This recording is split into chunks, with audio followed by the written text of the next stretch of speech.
he's still going, man. And some things came out about Charlemagne this week as well, because Charlemagne came out and defended all the smoke with speaking on Kwame's father and brother. And to me, Prez, I thought that was kind of some sucker shit. Not kind of. I thought it was sucker shit. Like, you shouldn't be bringing that shit up and speaking on other people's family, especially when it has nothing to do with that person. You know what I mean? Yeah. 100%. And then like what Kwame spoke on is just like he knew his sister that he didn't know until like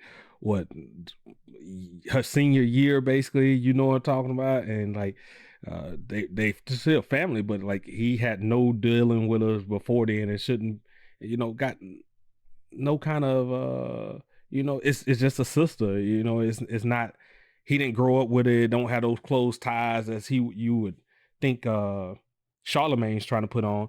But then Kwame came back and just like every time you mention this dude's name, he's coming back and like ethering all these people, because like he brought up all this stuff and I didn't even must know all these allegations on Charlemagne the God, and I'm like, oh, you tried to throw the spotlight on him. Let's see how it feels when it's back on you and it's your dirt instead of his dirt over here. And because like we all got something in our past and we don't want like dug up. So keep your mouth shut and go about your business. You know what I mean?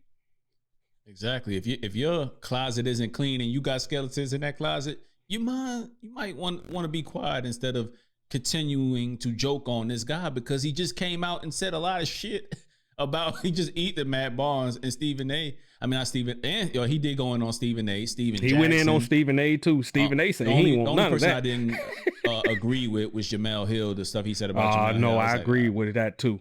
I agree with that too. How so? I agree with.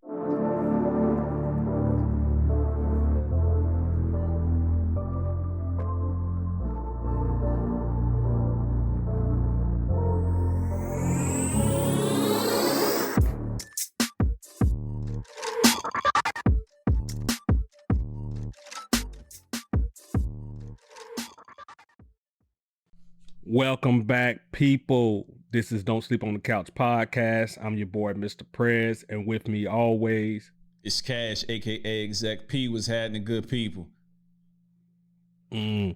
Cash, we finally back on this video thing. We've been off for a minute, but hey, we're back on this. But before we get too deep into it, Cash, tell the new people who ain't never heard us what we're about, what we do. Hey, like Prez said, if you've never heard us and don't know what we're about, we're Don't Sleep on the Couch podcast. It's music, sports, entertainment, culture, and by culture, we just mean movies. What else we got, Prez? Sports, not the traditional sports conversation, but just more the nuances of everything and just barbershop talk in general. That's what you get each and every week, and that's what we're about, man. So, Cash, this week been kind of crazy. For once, I'm sitting on the Apple product, all Apple product in this house, and I thought that would never happen, as much as I despise it and everything. But your constant, just getting at me and telling me that I need to grab this so we can get better communication out there, man, and made me step it up. Got an iPhone over here sitting on a Mac. My worst nightmares have came true, but for the podcast, it's working. I think everything is a little bit more better on the communication and a little bit more seamless on setting everything up.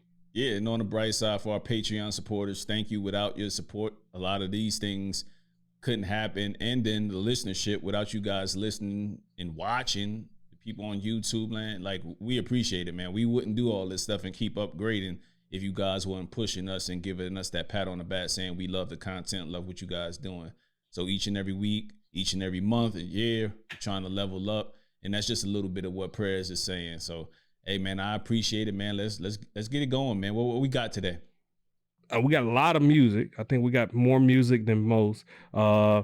Sports is gonna be a little bit light because we've been doing something a little bit different with sports. Cash, you want to tell them what you've been doing over there on the sports side? Yeah, on the sports side, I'm trying to capture more in the moment things and kind of capture my passion, which is hoops.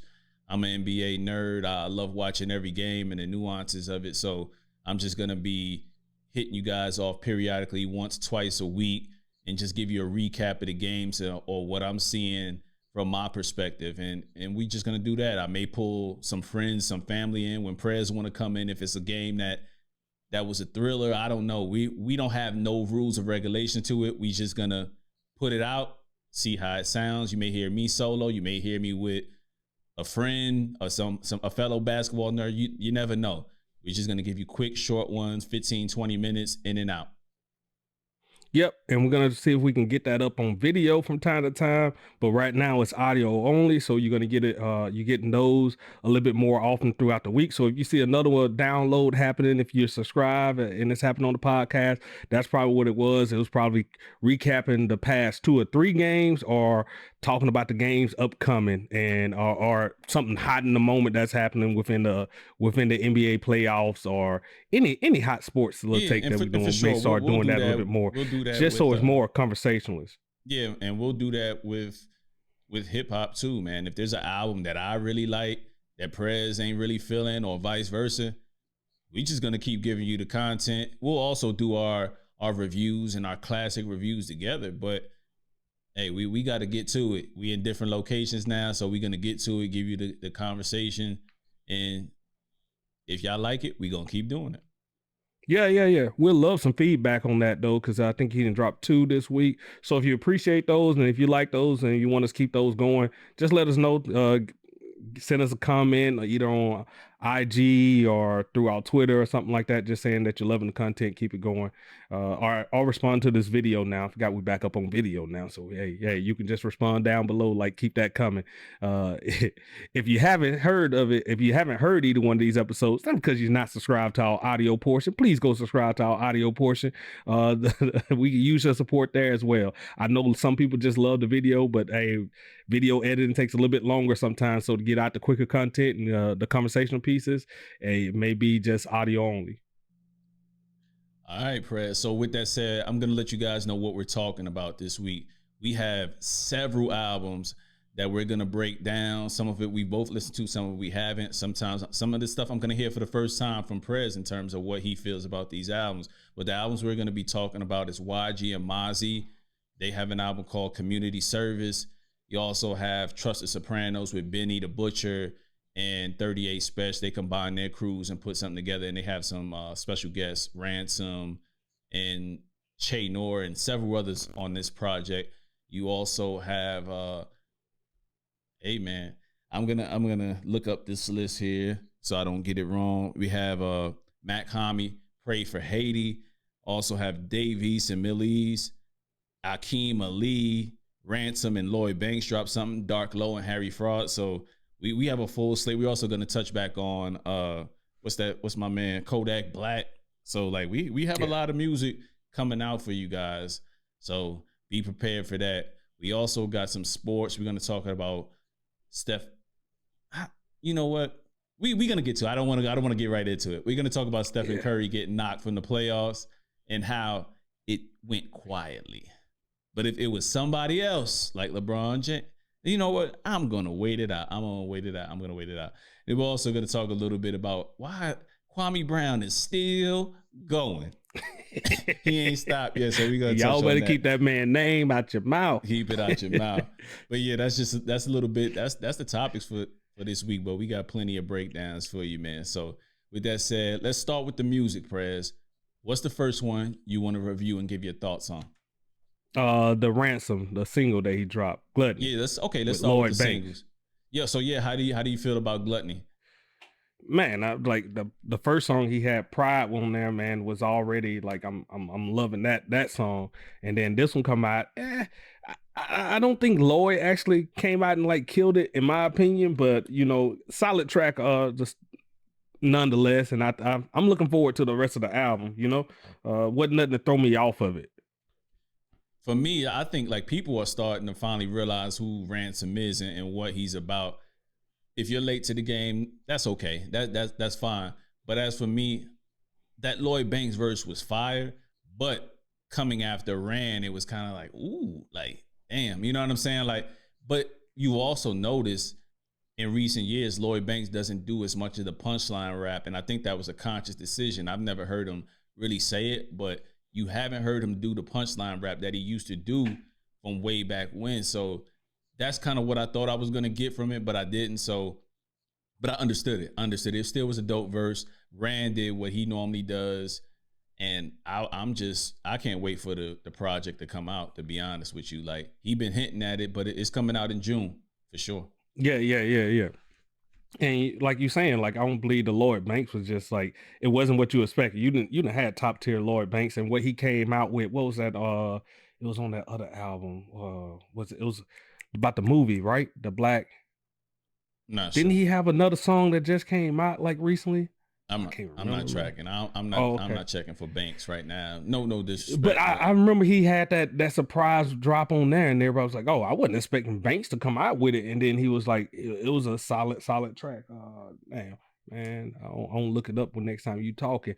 Yeah, but I find it. But yeah, and he just didn't like carry on. Like it was enough where you were like, okay, he didn't slouch on it, but it wasn't nothing that was just like, whoo, Banks is back and Banks is hard. You know what I mean? Like it wasn't that type of tone. I don't know if you. I think agree. He has a mixtape or a project coming out as well, because I've been seeing a lot of promo on his IG about it, but I haven't seen no dates or anything like that. So for him, as long as he hasn't kind of dropped a project that a lot of folks have gravitated to in terms of like just in that underground scene, and I'll be checking for it. I haven't seen it, so I'm interested in the project. Like, I'm not gonna say anything negative about the Punchline King at all. Like, he be rapping his ass off without the punchlines now, and I can appreciate it. I can appreciate it for what it was. It's just Gluttony to me. It seems like a good setup. But what I am looking forward to is the feature with JR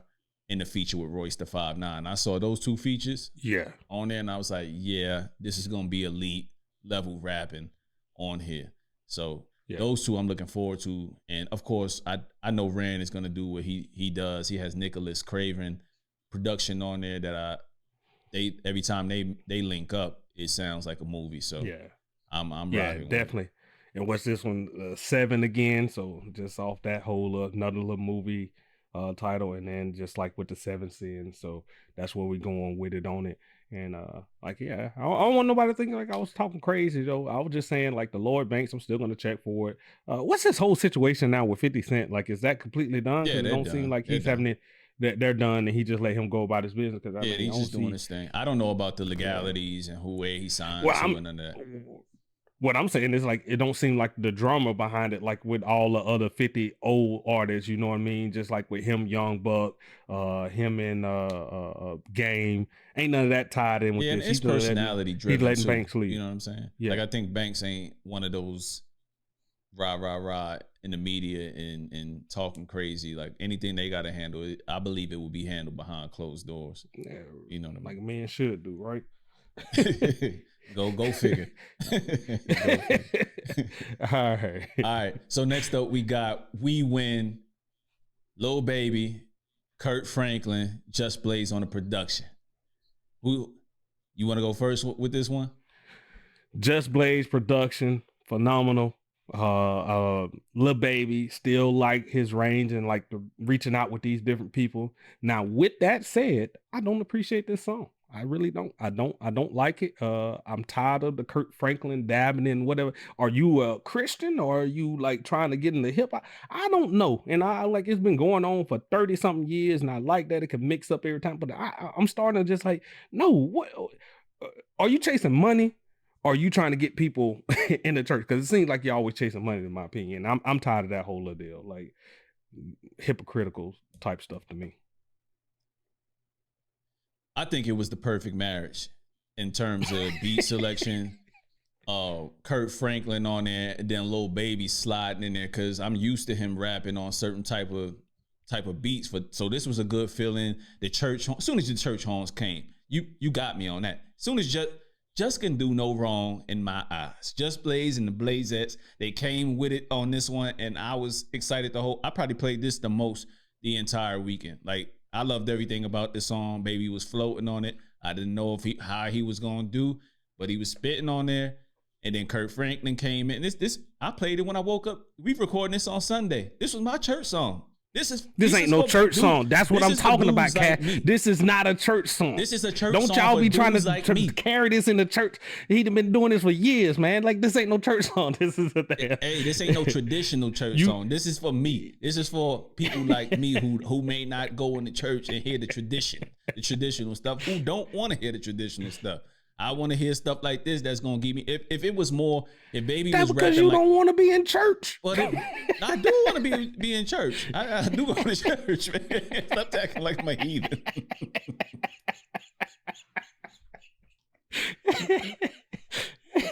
Oh, man. But yo, if this was Lecrae on this type of beat, but rapping more spiritual type of stuff, this was nothing but positive raps in here.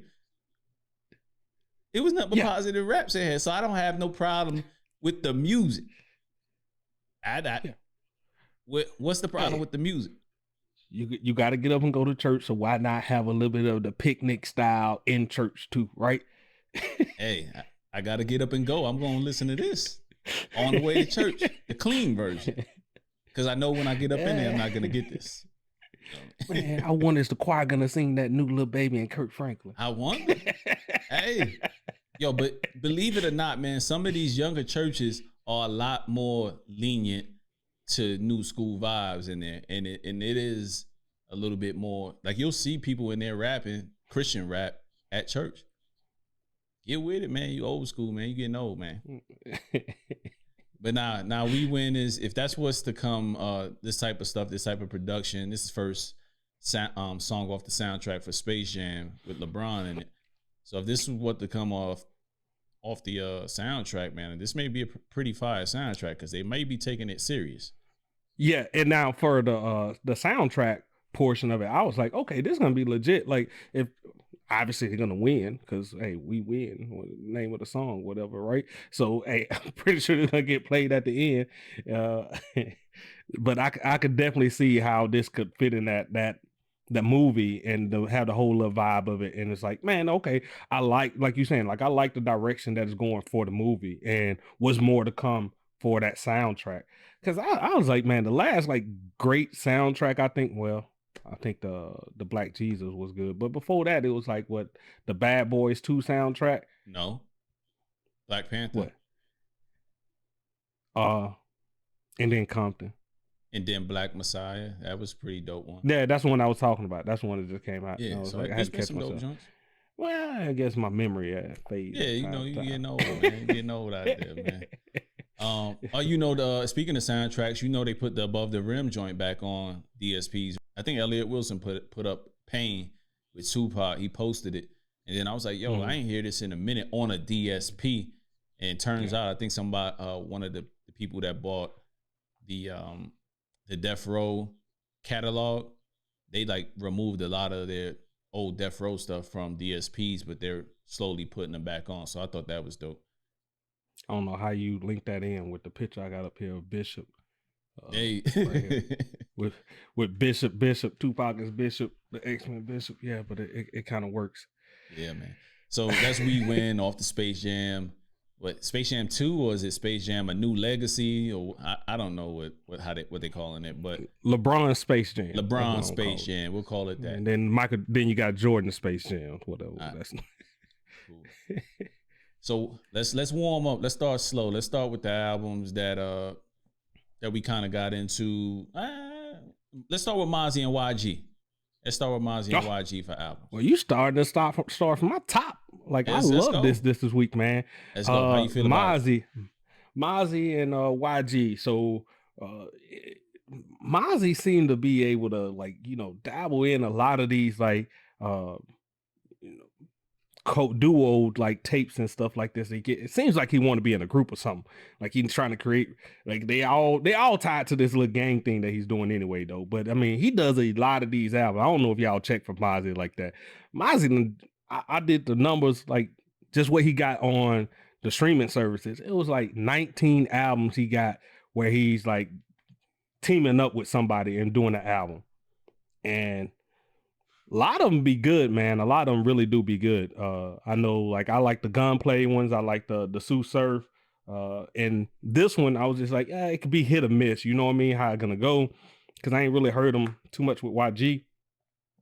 came in with the booming bass on each one of the songs and set that type of vibe. And I was just like, oh, I'm locked in.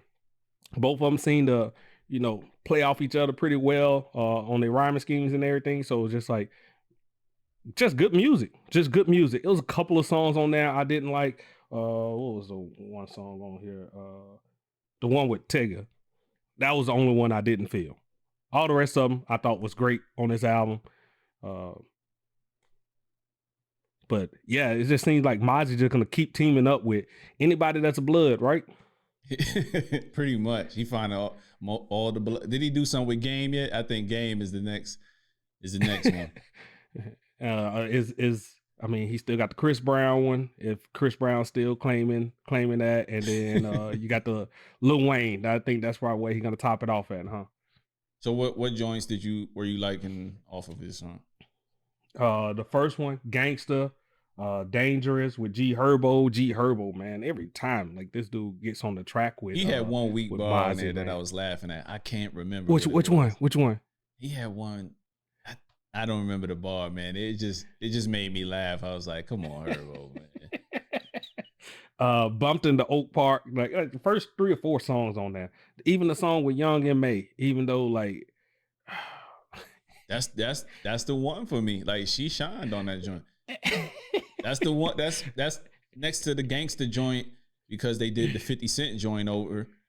That shit came on. I was like, oh, okay. They coming right with the Wankster, yeah, flip on it. Yeah. How they just like sped that up, and then like I said, had that harder bass line with it, and a lot of these songs had that harder bass line that and just kept that vibe through the whole album. But the Young M.A., man, when she was coming out, and I know lesbian and all and everything that's gonna do, but like when you trying to make it seem hard with doing lesbian acts, it's just whatever. Like you can't make that seem hard to me. Like just hold that portion. But as for me, man, it came on, and I was listening to a lot of East Coast inspired music this entire weekend with Mach-Hommy, Trust the Sopranos, and other things that we have on the slate here. So this was like a welcome, like a breath of fresh air, just from clashing of styles. And that's why I think it kind of jumped off the page for me, because I went from listening to Dark Low, Mach-Hommy, Trust the Soprano, Benny, and 38 Spesh with a lot of lo-fi beats. Then I got to this, which is more up-tempo, beat banging, and you know what I mean, more bigger vibes. So with that said, I was kind of like, okay, I needed this. But so here's the songs I was rocking with. Gangsta, of course, the intro. Mad with Young M.A.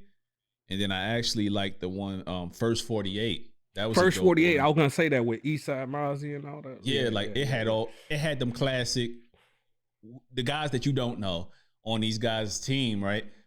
But they sound super Cali. Like, you know what I mean? Like, it sounds so authentic to me. I'm like, yeah, I'm rocking with this. And then also the joint with Ty Dolla $ign. Like, I can appreciate an attempt at the ladies and actually doing a damn good job on it. So yeah, they really did.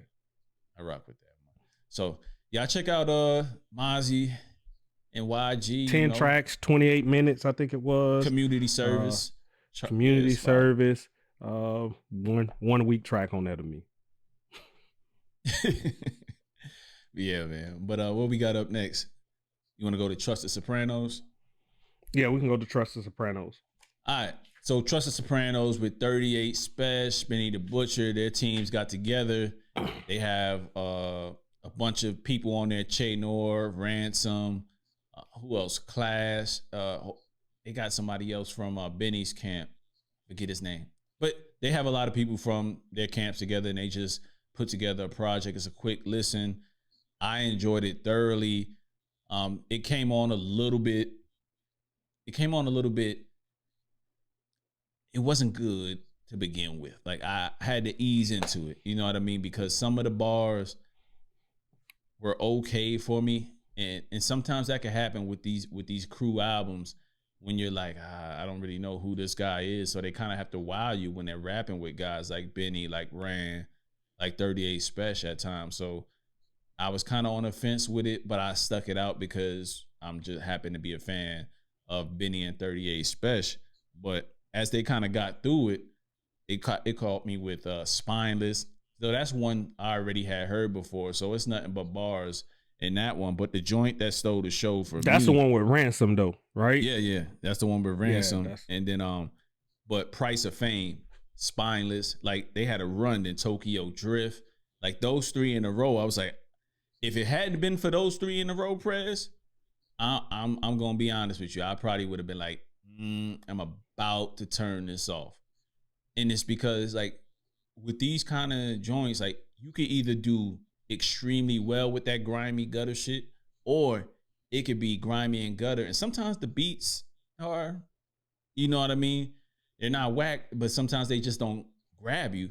So when they don't grab you, you have to rely on the raps. But then when the raps are just typical drug bars and references that don't make you say, woo, you heard what he said, you know what I mean? Like when it's the typical stuff like that and it don't reach this level, then you kind of get to the point of this falls in the ballpark of everything else that I've been listening to.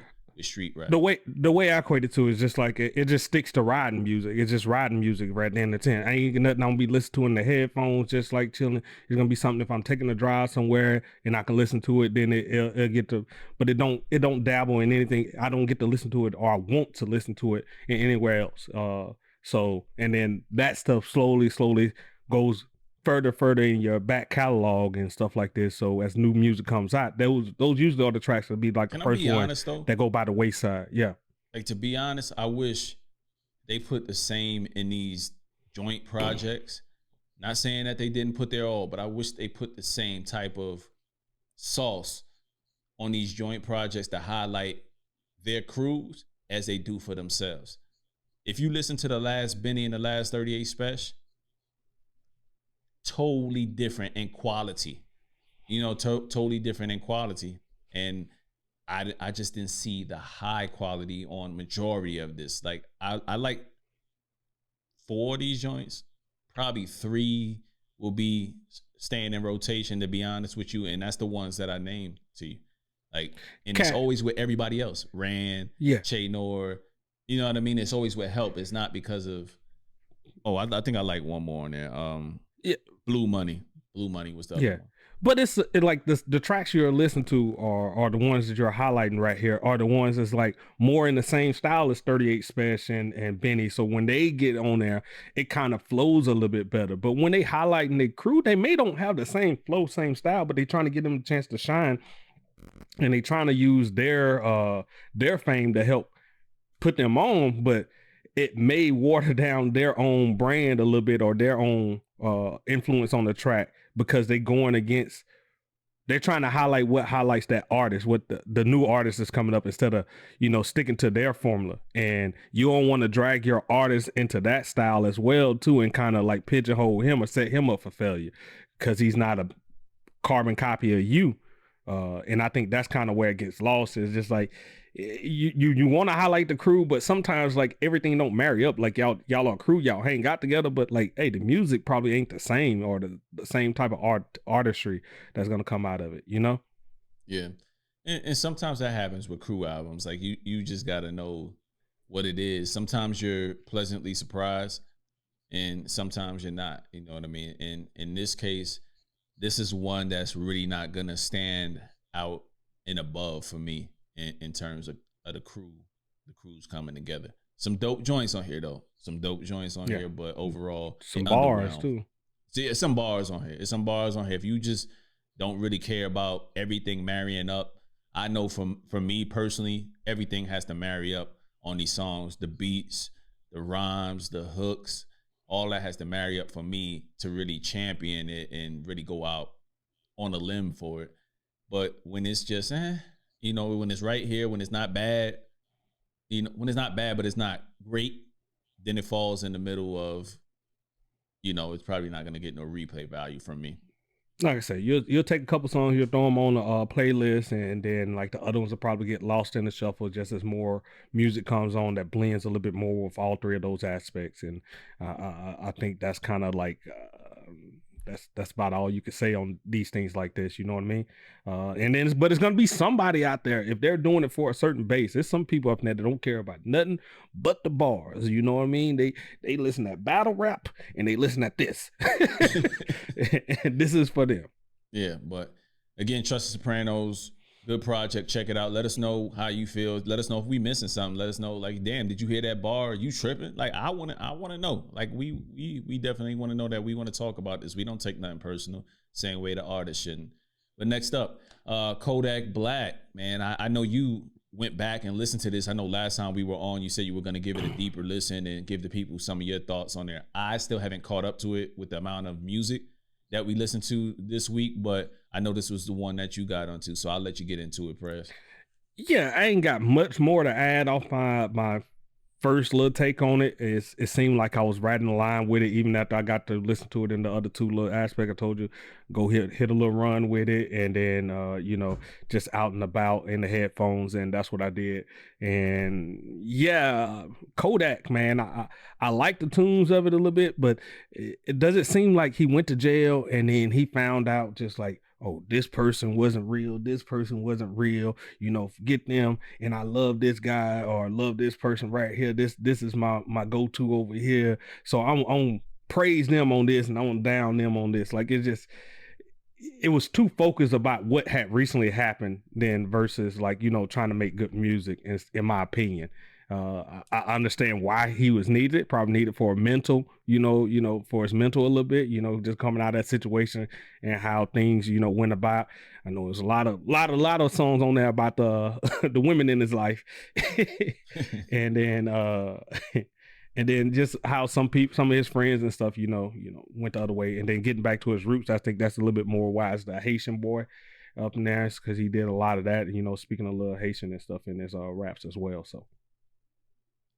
But I definitely want to get to it, and it's on my list. I like Kodak Black, man. Like, I just like his youthful energy. I like that youthful energy, and I'm a fan. I'm not even gonna lie. You're gonna like it because he got a lot more of those melodic songs and stuff from that, like you like that you can like because he gonna like the women in his life is doing right. He talked about that, and then you got both of those sides on that. The stuff that you love in those little songs, man. I'm telling you, you're gonna end up liking it.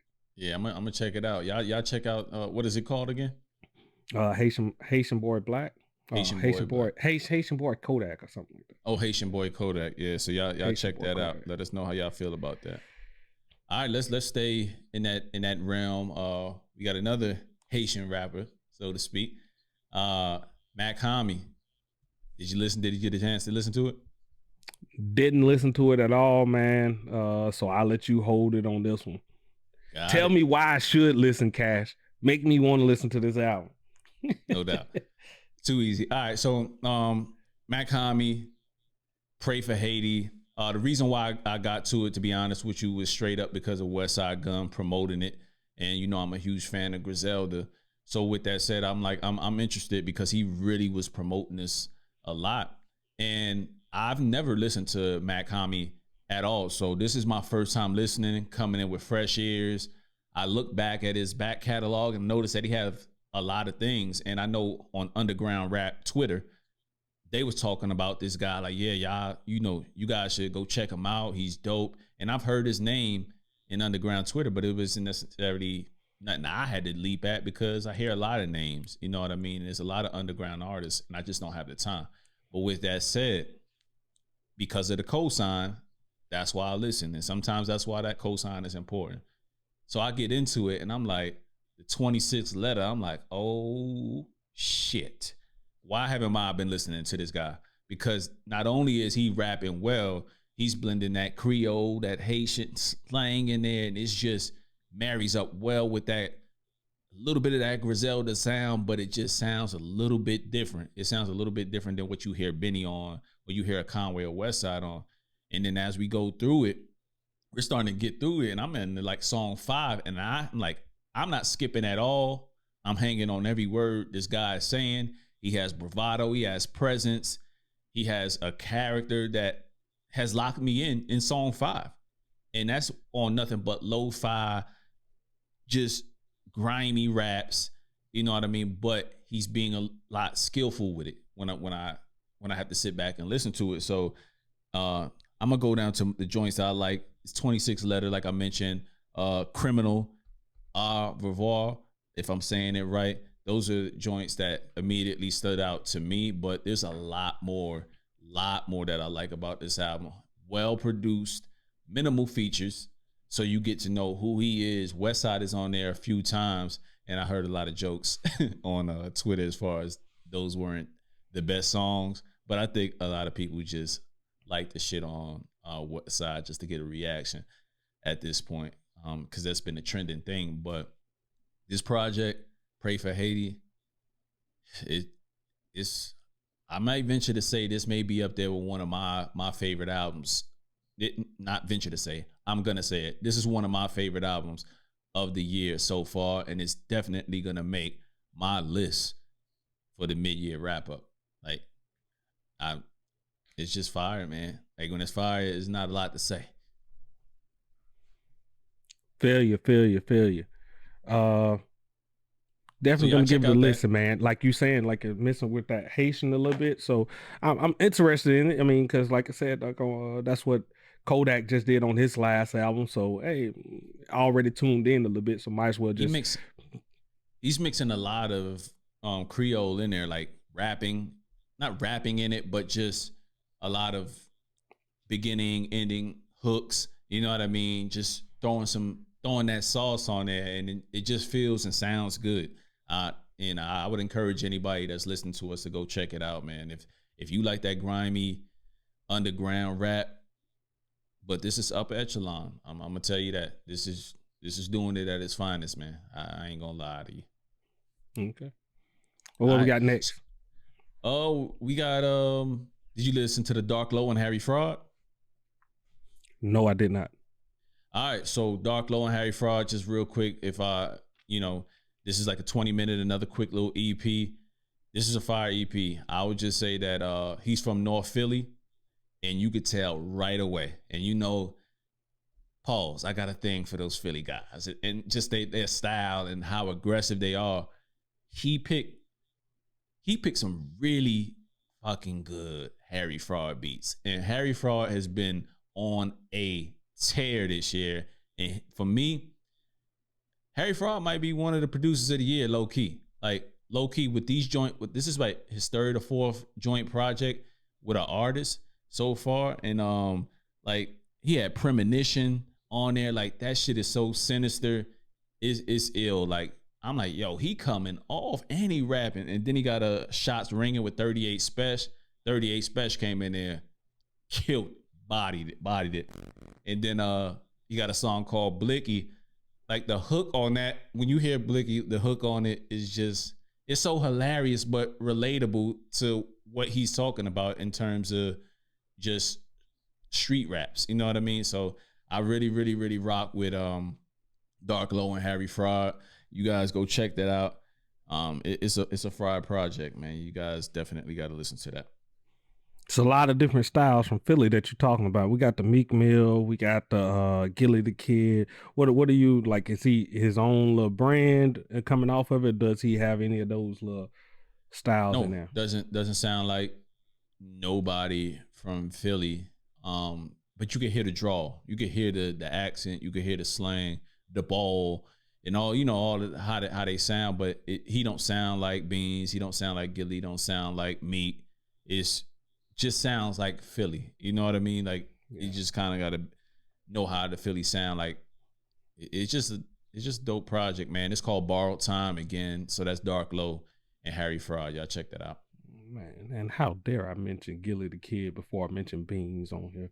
As for when I say Philly, yeah, that's disrespect, man. I apologize on that. Yeah, all right, man. What else we got? We got anything else as far as albums? That's all I got on the music side. Unless you got some R&B or something that you've been listening to. No, I ain't got no R&B, but I do got two more that dropped. It's called Akeem Ali. He dropped that joint called Mack in the Day, starring Keemy. So this dude is one of them cats that raps like that. He got that persona, like the pimp persona. Have you heard that? Have you heard anything from him yet? I haven't heard not anything from him. Okay, so he kind of got that pimp persona. This is your put on moment again, man. This third album, you about to put us on over here. So go ahead. Yeah, so he got that pimp persona, and it's really good, man. Like if you looking for characters in hip hop, like that's what I always say. Like sometimes you got to have the characters, right, Prez? Like you got the Ludacris's, you got the Shock G, rest in peace, Shock G. Then you have the Jay-Z's, then you have the Eminems. Like it's like comic books, man. You got to have different characters with different superpowers. And this kid just kind of went back on his pimp shit, and like he's heavily rapping in terms of pimping hoes. So that's not what I promote, but I gotta say I like it.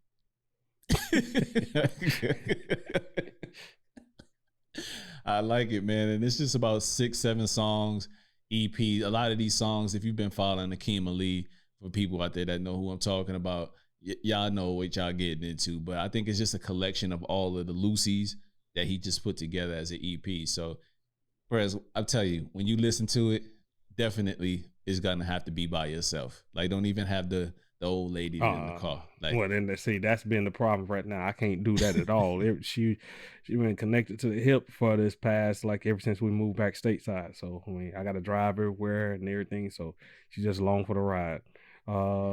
So speaking of which, what else you got? And then I get into something else. So the last one I haven't listened to it, but just letting people know it's out, is Dave East and Millie's. It's called Pablo and Blanco. I believe Millie's is from Philly as well. So he's he's Caucasian rapper. Jadakiss has been promoting him a lot or whatever. So, but I don't know if that matters, but I just wanted to let y'all know. But like, it's so far, I got into it like 1 or 2 songs before we came on the pod. I'm like, I'll listen to the rest and give it a shot because Dave East was on there. So I just wanted to check it out. Okay. Yeah. Give it a listen. I'm really gonna get that. I'll give all of them a listen. And then I'll touch back with you next week on what I caught up with. So I got a little bit more time. Got a long road trip tomorrow. We're heading down on a little 6-hour drive. So yeah, I get to listen ton of these songs and able to report back to you next week. Sure, man. What else you got in music, or do you have anything else? Nothing else going on music wise. I mean, do we got any follow up on the Joe Budden podcast? Anything else went down since we last spoke on it? I think only thing I know is just like the one woman came out and said about the sexual assault a little bit. Or did we say about that last time? No, that didn't happen prior to us recording our last podcast where we deep dive the breakup of Joe Budden, Rory and Mal. So you guys check that out. That was episode 108, and it was a good episode. But we didn't know that had happened prior to it. If you listen to Joe Budden's podcast, you know that episode in which DJ Olivia Dope had mentioned she was uncomfortable. It did sound cringeworthy. It was a bit uncomfortable listening to it. Like when you listen to it, even with the parts they cut out, and you just thought that, why is Joe being Joe? Like he's being extra right now. You know what I mean? Kind of, it's not, to me, it wasn't flirtation. It was in bad taste. So I just kind of chalked it up to him just trying to spice things up. You know what I mean? In terms of being entertaining, but it wasn't entertaining at all, especially to her. So that kind of came out, but he immediately came back, put out a statement, and then also took accountability for it the very next show. And all we can ask for is change behavior at this point. You know what I mean? Yeah. And then anything different on the whole Rory and Mal situation?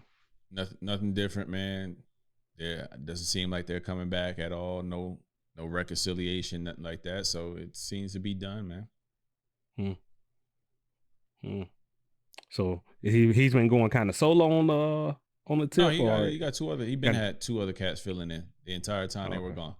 So he hadn't potted by himself at all. So Ish and Nice are the 2 hosts, and they actually do. I like Ish and Nice, man. They're opinionated. It's different for sure. Different vibe, but same old, man. Same old, just 2 different personalities.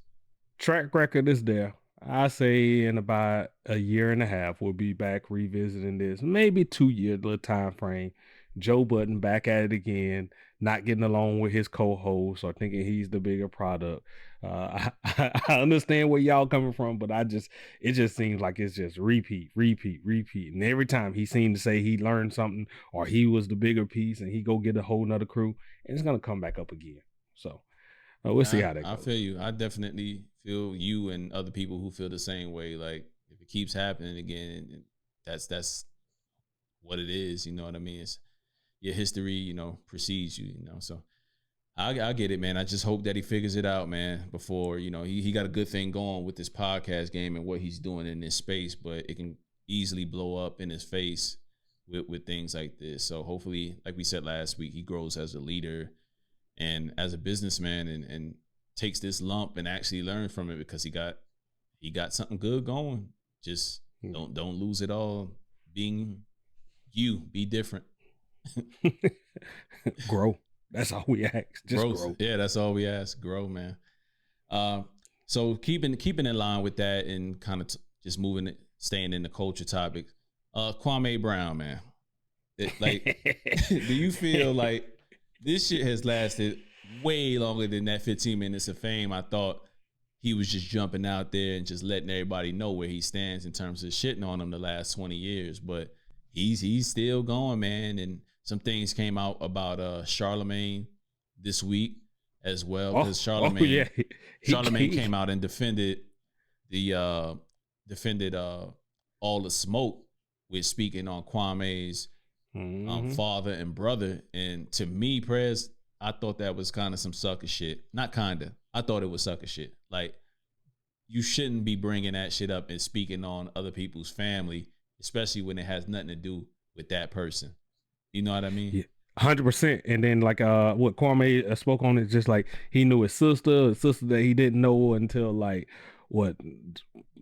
her senior year, basically. You know what I'm talking about? And they still family, but he had no dealing with us before then and shouldn't, got no kind of it's just a sister. It's not. He didn't grow up with it. Don't have those close ties as you would think. Charlemagne's trying to put on, but then Kwame came back and just every time you mention this dude's name, he's coming back and ethering all these people, because he brought up all this stuff and I didn't even must know all these allegations on Charlemagne the God, and I'm like, oh, you tried to throw the spotlight on him. Let's see how it feels when it's back on you and it's your dirt instead of his dirt over here. And because we all got something in our past and we don't want dug up. So keep your mouth shut and go about your business. You know what I mean? Exactly. If your closet isn't clean and you got skeletons in that closet, you might want to be quiet instead of continuing to joke on this guy, because he just came out and said a lot of shit about he just eat the Matt Barnes and Stephen A. I mean, not Stephen, and he did go in on Stephen A. He Jackson. Went in on Stephen A. too. Stephen A. said he won't none of that. The only person I didn't agree with was Jamel Hill, the stuff he said about Jamel no, Hill. I agree with that too. I agree with that too. How so? I agree with when he was coming at her just hey, you jumping in, and then it was how you speaking on this stuff if you're not a part of it, you know what I mean? You got to know your place on it. And I get what she was just trying to joke, but that's what he was saying from the get-go. The whole point from the jump was, I'm tired of everybody joking on me and I have nothing to say. I got a mic in front of me. I'm about to come at anybody else who's going to say anything else on my name. So at that point, don't joke on the man. He done told you the line has been drawn. If you continue to put anything out at that point, I think it's open free game on it. And that's how I felt with Jamel Hill. Hey, you still want to crack a joke after this man just said, hey, I'm done. Enough is enough. Next person, we taking these gloves off. We going to spar. And you still want to crack a joke. That's your fault. That's your fault. I feel you. And it's kind of like bullying too at the same time, right? Yeah. Because it's internet bullying. It's the same thing. It's just an adult level. And this shit goes on time and time again. I can see if it was in good fun and he was joining in on it, but they've been shitting on Kwame for years, and he just sitting wherever he at, southern Georgia, chilling on acres of land, put his moms up, and he said, he did the American dream. And how are people hating on him or still bringing him up in a negative manner? And it's been 20 some odd years. The man had a 12-year career. A lot of people don't even last that long in any pro sport. So it's in bad taste. And then the other sucker shit was Matt Barnes, to me, inviting him to fight. You know what I'm saying? Like, you invited him on your show and said we could throw these hands as well. How is that productive? And then the comeback to that, I don't want to be on your fucking show. You know what I'm saying? We ain't nothing to talk about. I love that energy. But you got it. I love that energy. See, this is the part where I like, the energy that I was like thinking on this is just like, title of your podcast or your show is All the Smoke. You can't get mad. You gotta be ready for the comeback. You have to be ready for it. You can't say All the Smoke and then, oh, I want to fight. That's not really taking it all. It's just like, no, I could deal with you and I come back at you. You gotta deal with the backlash. But you want to go straight. You want to go straight to the fighting. That's telling me, hey, you the type of person that they can't. To me, it got to him, man. And I think he just been ethering everybody. Can't stand the heat, then get out the kitchen. That's what I'm saying. Like with that title, All the Smoke, you got to be ready for somebody to come up with a spirited conversation or debate with you back and forth, and you got to be able to stand your own.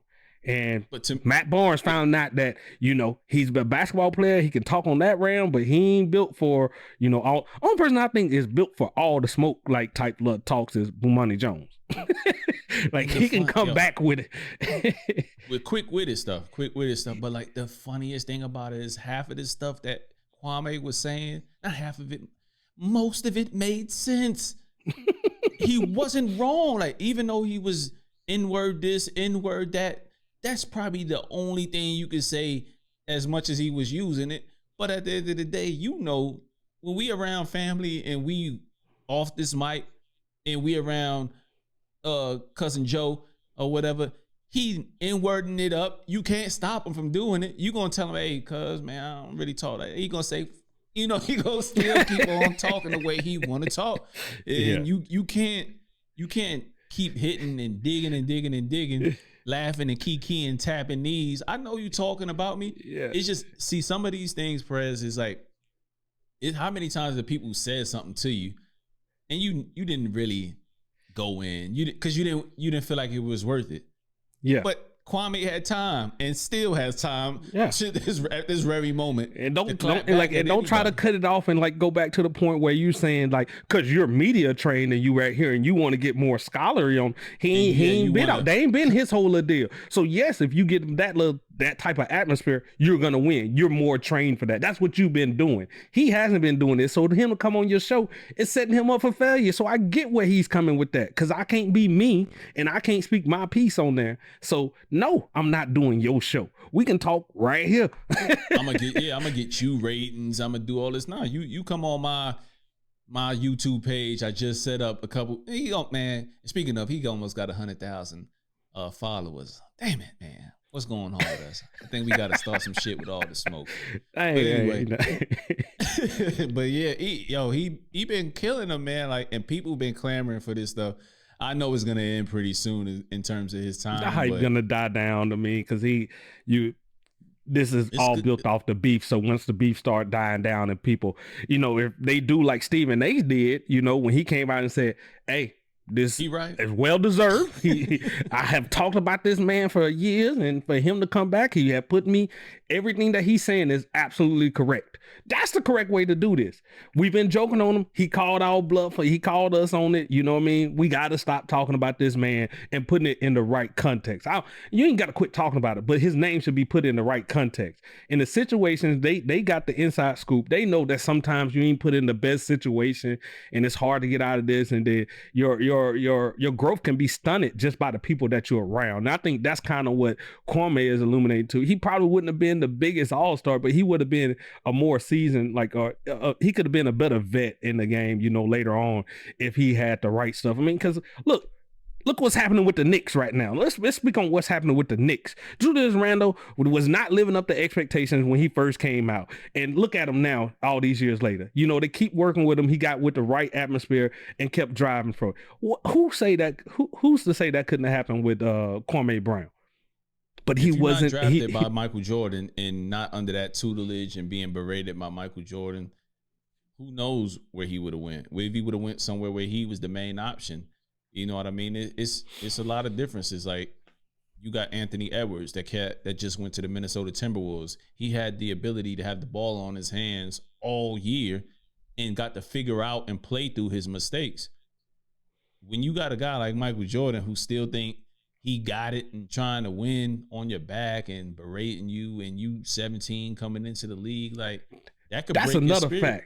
That's another fact. That's not the dude got drafted out of high school. Everybody ain't getting drafted straight out of high school. You know, that even if we look back through history when they was doing it, like, that's not everybody. That's the minute few. The dude could ball, like, point blank. He could ball, and something along the lines, just teaching, you know, culture, everything that goes along with it. Just, you know, it wasn't that. He obviously talking about the mental aspect, you know, that he had to overcome and everything that went on there. Like, that's what he's been talking about. So yeah, I think we get long-winded into it, but I mean, Jamel Hill, yeah, I think she deserved it because she kept on after somebody's call it, say, hey, here go the line, I'm done.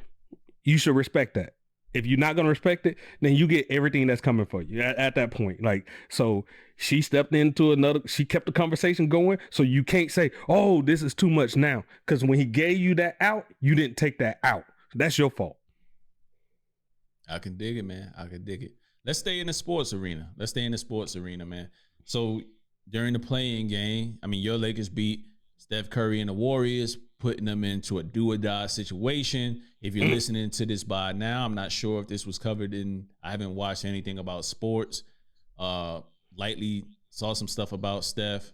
But when he got ousted, I haven't really seen Cash, hold up. You hear that? Crickets. Oh, yeah, no more MVP talk, is it? That's all. He finished top 3 he's a top 3 MVP finalist. Huh? Is Exactly. he MVP? Who was number 3 last year? Who cares? Exactly. That's not my point. My point is for somebody to finish in top 3. No. You either finish the MVP or you don't. You either finish MVP or you don't. That's not where I'm going with it. What I'm going with it is he's not getting any flack for it. He's not getting any flack for not bringing his team into the playoffs and making it. He should have won that game against the Grizzlies. Like, they should have won that game. If he is MVP caliber and all these different type of things, they should have got into that game. Now, you can say, what more could he have done? This, that, and the third. Cut down on the goddamn turnovers. Get your team together. Lead.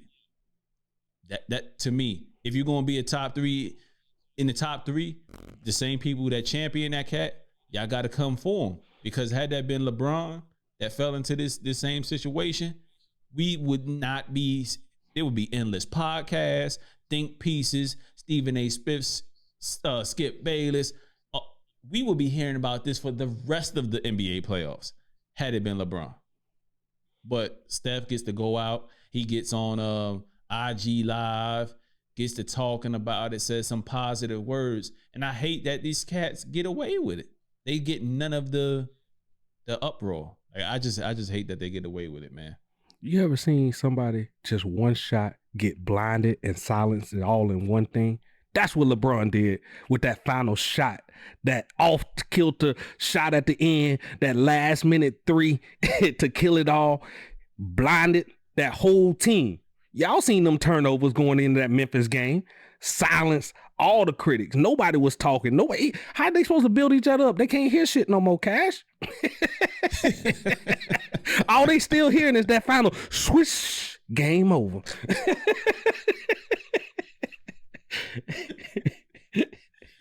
Yeah, I'm gonna let you get that off. I'm gonna let you get it off. Y'all got a game tonight, so maybe you won't be smiling as bright. Maybe I won't. Maybe I will. We still in the playoff. Where they at? They at home, man. Quit comparing everybody to the elite. He's good. You know, he had his time. He's probably going to he changed up the game a little bit. He's no LeBron, right, though. He's no Jordan. Real. He's not in those talks. He's not a GOAT. He's not a GOAT. We can get deeper into it. I mean, we can get to the Toronto series. We can get to Game 7. I mean, it's a lot of little places in which Curry has come up short. And there's a lot of built-in excuses. He's a great player. Yeah, he's a great player, but he gets a lot of benefit of the doubt. All I'm asking is that we keep that same energy with the rest of the stars and look at it like, oh, this person wasn't there, that person wasn't there, or this was the better team, but at least this person got that team to the playoffs and got them to the brink of, you know, winning the finals. Like, speak on it from both levels. You know what I'm saying? See it from both ways. But it just seems like the Kawhi Leonards of the world, the Steph Currys, they don't get that same energy that one guy gets. They may get it if that one guy would call it quits and, you know, he wasn't in the league. Then they would have the shine that they need. But it's not our fault that y'all got to go against the great, the king. You know what I mean? You're in that situation, be happy at being number 2. All right, man. Yo, you got anything else, man? Yeah, man. So on that game, what it had like that was like the most viewed basketball game in like the past 2 years, I think they were saying. Regular season game. Finals. Yeah, so like that was like the most viewed game. So going into that Memphis game, I just thought for sure the NBA was not gonna let Steph lose that one, and then just so they can build it back up and get all those ratings if they manage to get LeBron and Golden State once again. But it's not gonna happen. And they probably wouldn't have got past Utah at the end of the day anyway. I think it would have just been more of a. Like, Steph probably could have won you 2 games with going off with just him and a little bit of help. Like, but with Memphis, they play excellent defense, but at the same time, I don't know if they going to Utah and gonna be able to hang with them boys. Them boys in Utah are good. Like, I know a lot of people don't watch them that don't watch the NBA and just watch during the playoffs, but they gonna be a tough out. Like, you think the Warriors were shooting the 3 really well. Wait till you get a load and you see what Utah does. That's all I'll say. And one last thing, hats off to Ja Morant. Welcome to the league. You've arrived. You won a really big game. You're on center stage now. You're in the playoffs. You got to keep going, bro. You got to make this one competitive. You got to put your stamp on the game, man. But I like when the young blood get in there and knock off some of the old heads, man. That's the name of the game, man. You know? Yeah. Draymond. Are we going to talk about that final shot? Yes. But, with Draymond, man, like at some point, hold on, man. Hold on. I got Draymond. You got to get back to at least looking at the basket for a shot. Your first instinct cannot be to pass the ball. I get it. You're a great anchor. You are what make that offense go. You set screens. You give good passes. But they are disrespecting you to the point where nobody believes you will shoot. They don't believe you'll make a layup. And you are in the league, brother. You have to be able to go to the hole and make a layup and make a decisive decision. So I need you to get in that gym tomorrow. You got all summer. You got time. Just get in there, man, and get your little layup package, man. Just something to finish. And just I'm asking you to get it about 30 to 35 from 3. That's all I'm asking. 30 to 35. And this team may very well be back with a few moves. You know what I mean? They're going to have Clay back. But you can't continue to be a liability out there, bro. Like, you threw that shot up, and it didn't hit rim. It didn't hit rim. Like, what were you expecting? I don't know what he was expecting, Press. The magic that happened, they were just gonna swish right down. They were just gonna hit it. I think he just was trying to get it to hit the rim. Boom, boom, boom. Then fall in. Like, he wasn't even aiming it. What type of teardrop is that where you hit the side of the basket, the little foam part? That's how bad of a shot it was. Yeah. It could have been if that foam piece wasn't there, it would have been an air ball. All right, man. You got anything else? Nah, man, I don't have anything else. Just make sure you guys go like, share, subscribe, however you're listening to this. Go comment if you're listening to a digital streaming platform that allows you to comment. We read all the comments. Hit us up on Instagram and Twitter. That's where you can find us all the time. If you want us to talk about certain things, you got certain topics. If you're an artist and you got fire music, we definitely are taking submissions. We'll review it. If we like it, we'll let you know and bring you on. If we don't like it, we'll let you know that, hey, maybe this is not a good time. Maybe we'll do it some other time. We ain't gonna bullshit you. We gonna keep it 100. So that's really where we at with it. Subscribe to us again. Don't Sleep on the Couch podcast on our YouTube as well.